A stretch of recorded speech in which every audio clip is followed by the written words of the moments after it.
अभी तो आपने मतलब you know each and everything, so just share your experience. Team members yes kindly sir. Answer till that time, जब तक सलमली ma'am यहाँ पे बात कर रही है, उनका एक्सपीरियंस शेयर कर रही है, तब तक जो प्रश्न आ रहे हैं उनके उत्तर दीजिए। Yes ma'am, continue. Hi everyone, my name is Shalmali Nigade. Actually I want to talk in Hindi. मैंने मेरे 8 मंथ में एक जीएससी चैलेंज ज्वाइन किया था। मेरी आवाज आ रही है ना? यस यस यस मैम, आवाज आ रही है आपकी। हाँ, तो मैंने 8 मंथ में जीएससी चैलेंज एक्सेप्ट किया था। उसके बाद फिर मैंने जो एक्टिविटीज दी है वो करना चालू किया था। कंटिन्यू 8 मंथ मैंने पूरा मंथ में कर सकी। 9th मंथ जब से चालू हुआ तो थोड़ा सा पेन की वजह से मैं नहीं कर पाई, लेकिन जो भी 1 मंथ का एक्सपीरियंस है वो बहुत अच्छा रहा मेरे लिए। क्योंकि मेरे डिलीवरी के टाइम थोड़ा क्रिटिकल सिचुएशन था। एक्चुअली रेगुलर चेकअप के लिए मुझे 7 अक्टूबर को बुलाया था। सुबह हम हॉस्पिटल गए, रूटीन चेकअप हुआ। उस वक्त डॉक्टर ने बताया कि नॉर्मल डिलीवरी के लिए सब ठीक है, कोई प्रॉब्लम नहीं होगा। लेकिन घर आने के बाद मुझे लेबर पेन स्टार्ट हुआ, और लगभग 1.5 आवर के बाद मुझे चालू हुआ। तो 6:30 बजे तक हम घर पे ही थे। उसके बाद फिर हॉस्पिटल जाने की तैयारी शुरू हुई, और 8 बजे हम हॉस्पिटल पहुंचे। उसके बाद डिलीवरी रूम में मुझे 8:30 बजे लिया गया, और 8:45 बेबी डॉक्टर के हाथ में था। लेकिन वो जो 15 मिनट्स का जो टाइम था वो मेरे लिए बहुत क्रिटिकल था। जब भी डिलीवरी होने के लिए मैं लेबर पेन में थी, तभी डॉक्टर ने बताया कि शायद बेबी को अनसफोकेट हो रहा है। अगर वो बाहर भी आया तो शायद रोएगा नहीं। अगर बाहर नहीं रोया तो भी कुछ बता नहीं सकते कि कैसे होगा।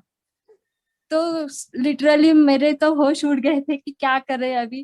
क्योंकि 9 मंथ में तो मैं, मतलब अभी जैसे हम सब रोज प्रार्थना करते हैं भगवान से कि जो भी हो अच्छा हो, सब ठीक हो, वैसे ही मैं भी मेरे बेबी के लिए प्रे कर रही थी कि मेरा बेबी अच्छा और नॉर्मल डिलीवरी से ही जन्म ले करके।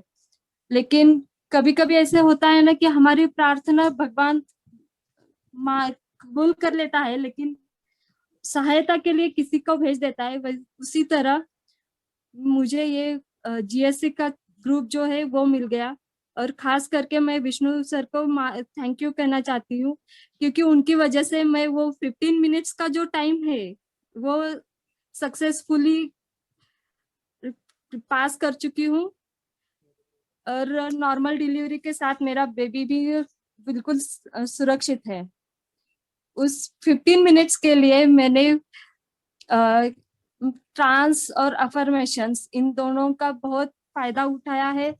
अफर्मेशंस में हर सुबह लिखती थी, और उसमें पहला अफर्मेशन ये था कि मेरा बच्चा नॉर्मल डिलीवरी से ही जन्म ले। और हर दिन पॉजिटिव रहती थी, क्योंकि विष्णु माने सर ने जो भी एक्टिविटीज दी थी वो कर रही थी। क्रिएटिविटी जो भी थी वो नहीं कर पा रही थी, लेकिन अफर्मेशंस एंड प्राणायाम ये दोनों चीजें मैं रोज कर रही थी। योगा योगा सेशन जब हुआ उसके बाद योगा कर रही थी, लेकिन अफर्मेशंस एंड प्राणायाम ये दोनों चीजें मेरी कंटिन्यू रहती थी।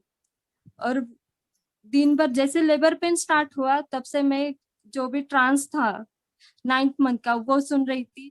लेबर पेन जैसे स्टार्ट हुआ तो मुझे कुछ समझ में नहीं आ रहा था। एक तो मुझे बैठाया भी नहीं जा रहा था, सो भी नहीं पाती थी, और क्या करे कुछ समझ में नहीं आ रहा था। बस मैं ट्रांस सुनते जा रही थी। 6:30 के बाद फिर मैं हॉस्पिटल जाने के लिए तैयार हो रही थी। उसके बाद फिर डिलीवरी के रूम में मुझे मोबाइल अलाउड नहीं किया था, इसलिए मैं वहां पे ट्रांस नहीं सुन सकी। लेकिन वहां मैं ये सोच रही थी कि मैंने अफर्मेशन क्या लिखा है और उसी तरह होगा। ये सुनकर बस ये सोचकर मैं डिलीवरी रूम में गई। उसके बाद फिर जो भी हुआ वो बहुत अच्छा हुआ और बेबी भी नॉर्मल। ग्रेट ग्रेट, बहुत ही बेहतर। अभी बेबी के जन्म के बाद में बेबी के अंदर आपको क्या मतलब एक्टिवनेस, जो normal GSC non GSC mom है और आप जीएससी से है, तो दोनों के बीच में डिफरेंस क्या मिल रहा है आपको? एक्चुअली जब भी बेबी का जन्म हुआ तो उसने दादी के हाथ में जाने के बाद उसे रिस्पांस देना स्टार्ट किया था हॉस्पिटल में ही विद इन वाह 1 hour। वाह। और फिर अभी भी वो as compared to non GSC childrens babies वो बहुत ही ज्यादा एक्टिव है और हमेशा खेलता रहता है, कभी भी रोता नहीं। Great great, thank you. बहुत ही बेहतर, मतलब आपने इतना बहुत ही बेहतर तरीके से आपका एक्सपीरियंस बताया। Really happy to hear you, because delivery के बाद आपका मैसेज मिला था लेकिन हमने मतलब हमारी बात नहीं हुई थी। आज फेस टू फेस देख रहे हैं, बात हो रही है। और डिलीवरी होके आपको कितना मतलब अभी बेबी कितने डेज का है, कितने मंथ का है? उसे 5 month कंप्लीट हुए हैं, 5 मंथ 6 month कंप्लीट हुए। चालू है। वाह, ग्रेट ग्रेट ग्रेट। सो मतलब हमारे साथ में कनेक्ट ऐसे ही रहिए। उनका जो ग्रोथ है, प्रोग्रेस है, जरूर हमें बताते जाइए। हम रिकॉर्ड कर रहे हैं, यू नो कि हर महीने के बेबी के ग्रोथ को हम रिकॉर्ड कर रहे हैं। सो हमारी टीम भी आपके संपर्क में है।